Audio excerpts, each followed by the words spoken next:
Yen santri kula kata ingkang Indo-Pakistan, bapaknya iblis, ibunya setan. Soalnya santri kula niku kata apa? Bapaknya sapa ora jelas, moro-moro teng pondok, ternyata mantan napi itu kata. Mantan maling kata. Mantan lonte kata. Kenapa dukun dipanggil paranormal? Karena yang datang orang abnormal. Kalau memang manusia itu bisa, seharusnya polisi itu rumahnya paling aman. Kenapa? Wong pekerjaan polisi mengamankan rumah orang. Tapi faktanya polisi sendiri tidak aman. Buktinya ono polisi ditembak polisi ning omahe polisi. Kalau memang manusia itu mampu, dukun itu pinter, kudune bojone dukun kuwi paling ayu. Kenapa? Mergo dukun pekerjaane ngedol pelet, ngedol pengasihan. Tapi buktine banyak dukun sing bojone cangkeme mrongos. Binuni fi'lal amri in amrun fuhim wal amru illa likuetar bakule perawan. Perawane ayu, bokonge lemu. Hai orang Kota Blitar yang cantik dan tampan, izinkan aku mengucapkan I love you.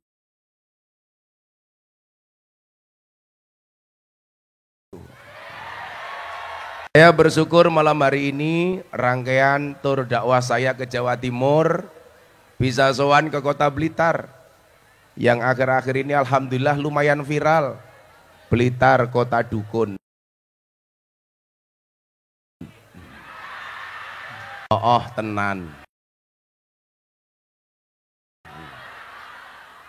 Iya wesi. Maka Bapak Ibu yang saya muliakan,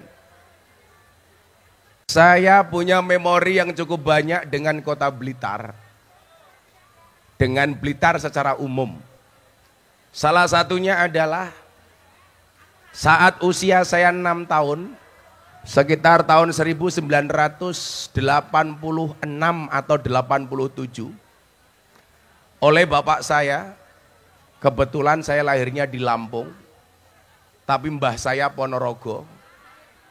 Jadi saya punya bapak yang melahirkan, bapak ibu saya melahirkan saya di Lampung, Bapak Kiai Muhammad Murodi, punya bapak namanya Kiai Muhammad Usman, punya bapak namanya Kiai Muhammad Boniran, punya bapak namanya Kiai Jalal Iman, punya bapak namanya Kiai Karyonawi, punya bapak namanya Nyai Madarum, punya ibu namanya Nyai Madarum, punya bapak namanya Kiai Muhammad Ilyas Ponorogo, punya bapak namanya Mbah Muhammad Besari Tegalsari Ponorogo, punya bapak namanya Anom Besari makamnya di Caruban, punya bapak namanya Kiai Abdul Mursad makamnya di Kediri, punya bapak lagi namanya Pangeran Demang II, Pangeran Demang II punya bapak namanya Pangeran Demang I, Pangeran Demang I punya bapak namanya Susuhan Wirasmoro, punya bapak lagi namanya Panembahan Praworo, punya bapak namanya Sultan Trenggono, punya bapak namanya Raden Patah, punya bapak namanya Prabu Brawijoyo.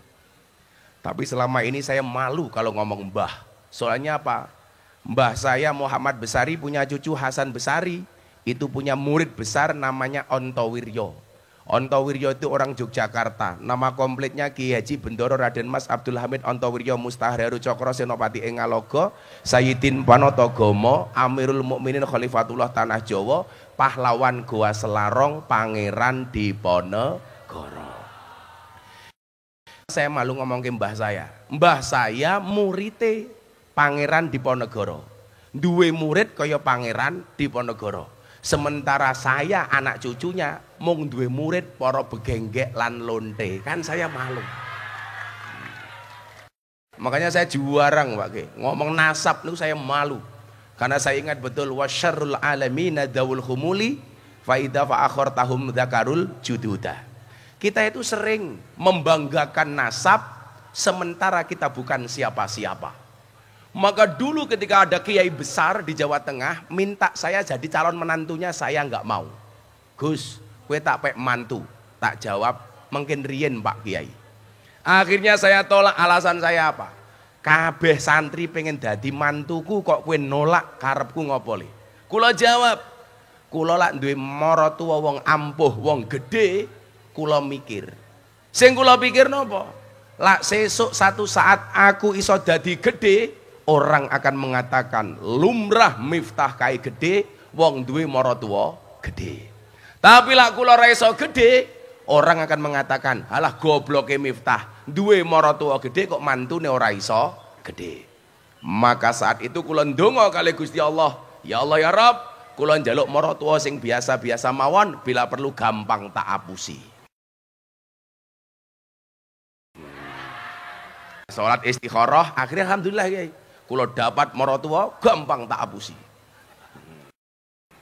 Jadi Mas, kalau punya pilihan calon istri, segera sholat istikharah. 2 pilihan, sholat istikharah. Tapi saran saya 1, sebelum kamu sholat istikharah, yakinkan dua-duanya mau sama kamu.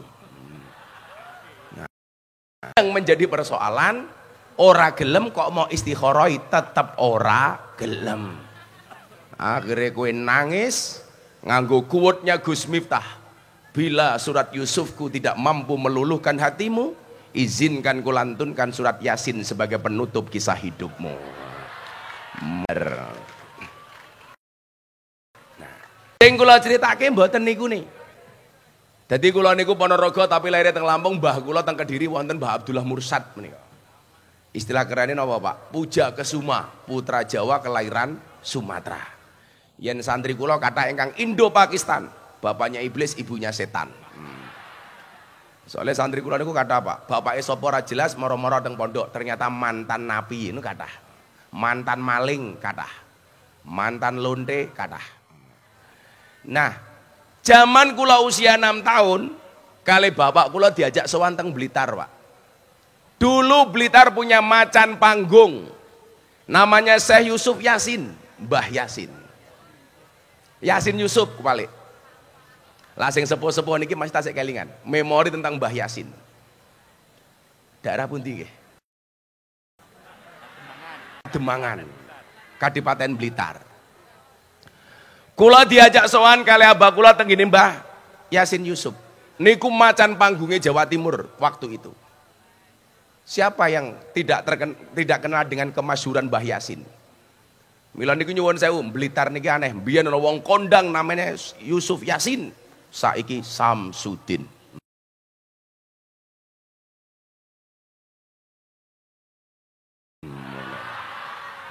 Tanggane Mbah Yasin. Apa yang penting viral lah.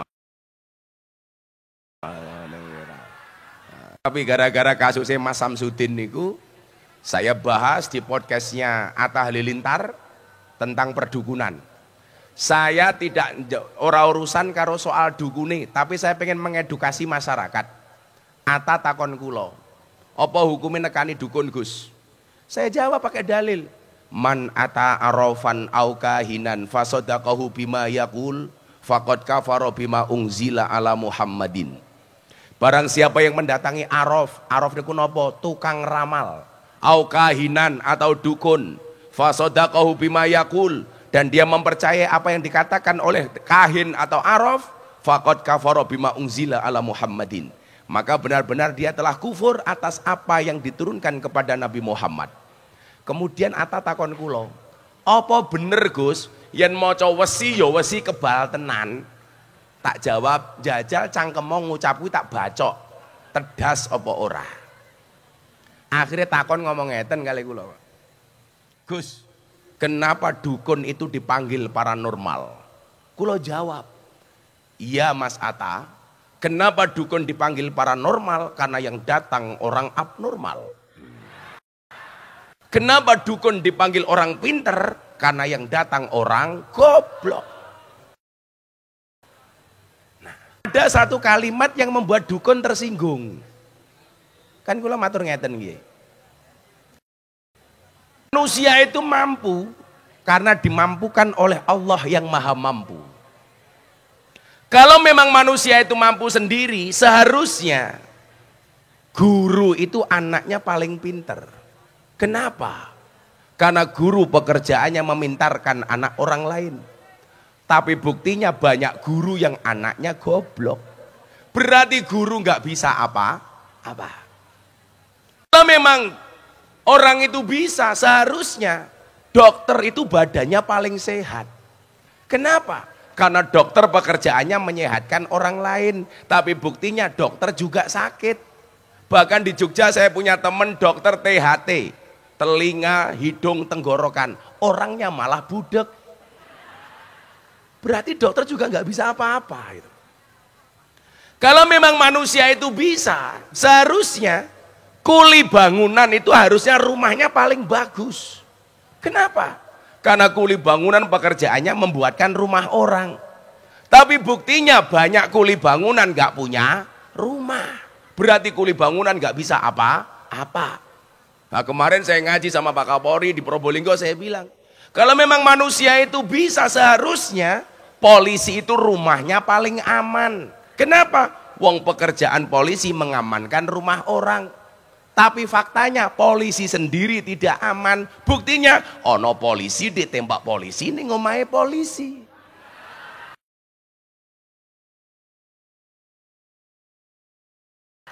Berarti polisi ini ku mampu karena dimampukan oleh Allah yang maha mampu. Tapi ingat piye-piye polisi kuwi penting.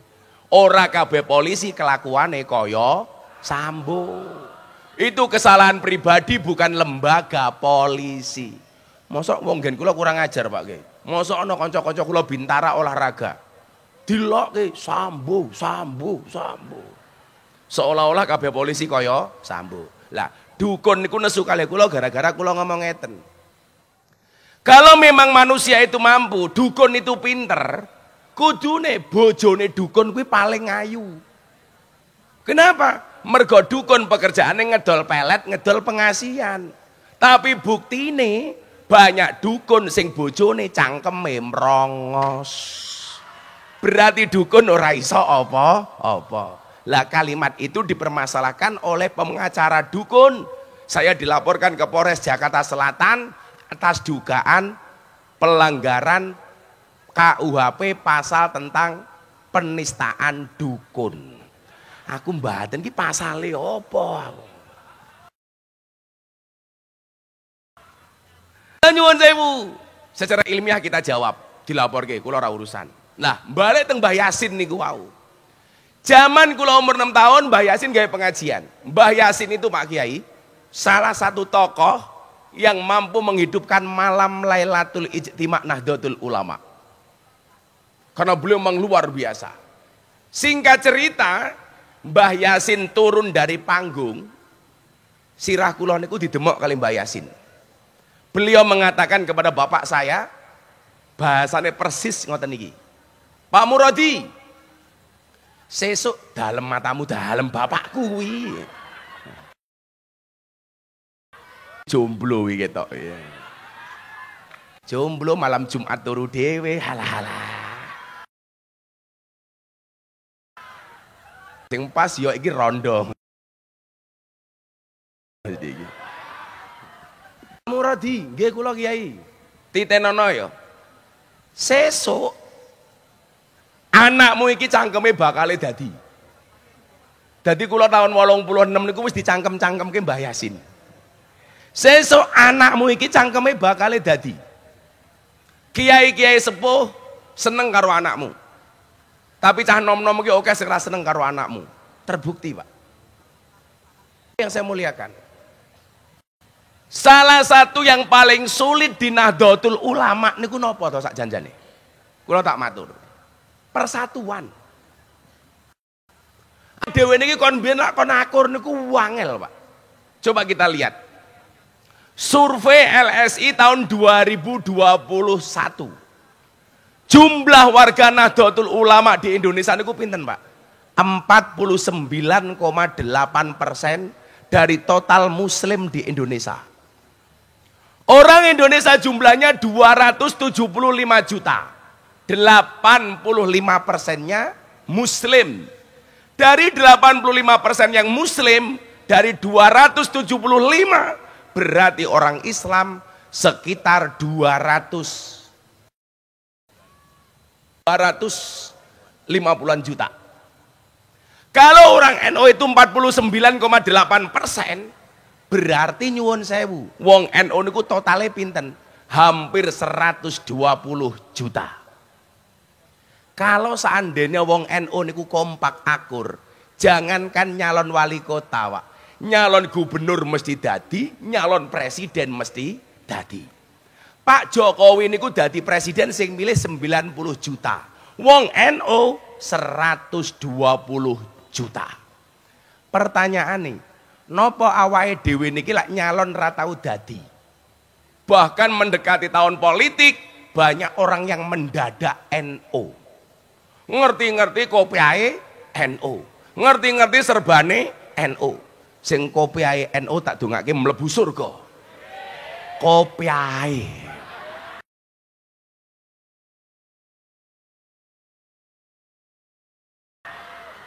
Asaran empuk niku NU niku. Jawabane nopo, Pak? Wong NU niku lak kon akur, angel. Saya kasih contoh kasus. Tahun 2021, nama Gus Miftah trending Twitter, bahkan trending topik tidak hanya nasional, dunia. Gara-gara saya ceramah di gereja Jakarta Utara, gereja Bethel Indonesia. Acara peresmian gereja, Pak. Sing diundang FKUB, sing ceramah Gus Miftah. Di dalam gereja baik-baik saja. Begitu keluar dari gereja, diposting sama sahabat saya, Master Botak Deddy Corbuzier. Sehari semalam ceramah saya ditonton 7 juta kali, Pak. Sehari semalam, Pak. Yang komentar 120.000 kali. Semua nyerang Gus Miftah. Dasar Miftah kafir. Alasannya apa? Karena masuk tempat ibadah agama orang lain. Kulo jawab, kalau masuk tempat ibadah agama orang lain dibilang kafir, berarti orang Jawa ini banyak yang kafir. Kenapa? Karena masuk Candi Prambanan dan Borobudur. Berarti kafir kabeh. Wah, nek kayak kula. Miftah kafir. Tak jawab, ora masalah, sahadat meneh. Wong kafir 70 tahun maca la ilaha illallah ping pisan itu terbakar kekafirannya. Ben bengi aku tahlilan kok diarani kafir. Kuwi berarti dolanmu kurang adoh.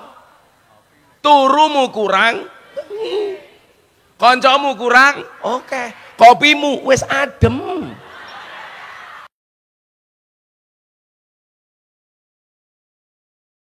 Saya yang menjadi persoalan bukan itu. Ini terbukti apa yang disampaikan oleh Mbah Yasin tahun 86.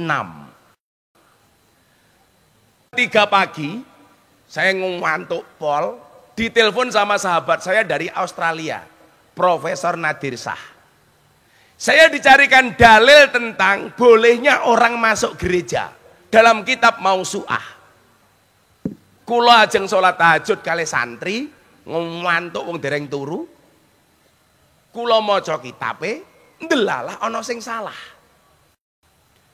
Sadar salah jam 6 pagi, kula posting jam 3 pagi, kula sadar jam 6 pagi. Saya ditelepon sama beberapa kiai saya, termasuk Al-Maghfurlah Mbah Dimyati Rois Kendal. Kula matur bab niki. Niki nyuwun sewu Bu, Abah, saya baca kitab ada yang salah mau saya hapus saja. Ternyata jawaban guru saya Maulana Habib Lutfi, kemudian Abu Yadim Yati Rois, semuanya sama. Ojo mau hapus le. Lah niki salah, Bah. Ojo mau hapus. Kowe bakal ngerti endi wong NU sing seneng awakmu, endi sing apik karo awakmu, endi sing pura-pura apik karo awakmu. Dan ternyata wallah bener. Kiai-kiai sepuh kabeh ndukung kula. Sing dingendikake Mbah Yasin wau, okeh canom sing nyerang awakmu terbukti. Dasar Miftah goblok, maca kitab salah. Miftah goblok, i'rabe salah. Kula kondo, deloken le, sing dingendikake Mbah Yasin bener. Ternyata Kiai, kesimpulannya kula dionek-onekke kita nggak bisa akur, bukan karena beda pendapat, tapi karena beda pendapatan. Wong NU niku lak ribut orang mergo nasab, tapi mergo nasib. Karena nasab tidak berbanding lurus dengan nasib, apalagi dengan nisab. Gak berbanding lurus, Pak. Maka Bapak Ibu nyuwun sewu, bukankah kita diingatkan oleh Muhammad As-Son Haji dalam kitab Jurumiyah? Fa ammad dhammatu fatakunu alamatan lirraf'i. Kalau bangsa ini pengen besar, caranya adalah bersatu. Dhammah merupakan tanda-tanda dari kemuliaan. Ning nyatane awake dhewe kon akur niku angel. Sing salah sinten, Bu? Guru TK. Napa hubungane? Gara-gara mlebu TK, awake dhewe diajari lagu judule Balonku ada 5. Rupa-rupa warnanya, hijau, kuning, kelabu, merah, muda, dan biru. Meletus balon hijau dor. Pertanyaan saya, ngopo sing bledos balon hijau? Padahal hijau niku warnane NO. Mila wong NO kon akur. Soale nopo? Balone mubashirin wa minunin hazin gayaruna man putih.